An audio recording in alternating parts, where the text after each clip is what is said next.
Jeng jeng jeng. Sikit pun tak ada kesan Datuk. Bersih. Amazing. Wah. Kita tinggalkan dia sekejap untuk dia. Tiba-tiba ada idea lah kan. Apa tu idea Datuk tu?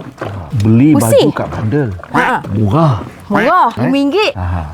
Lepas tu dia cuci balik dengan menggunakan sabun badang. Betul Datuk. Nampak baru lah Kak Ferry. Ya. Jeng jeng jeng. Sikit pun tak ada kesan Datuk. Amazing. Amazing. Amazing kan Datuk? Ya, betul. Bersih. Lihatlah. Datuk tengok. Betul-betul bersih. Thank you very much sabun badang lah. Indah Dengan dengan sabun badang. bukan nampak baru saja. Dan Bersih. Wangi. Oi. Wangi. Yang baru pun tak wangi macam ni lah Kak Ferry. Betul.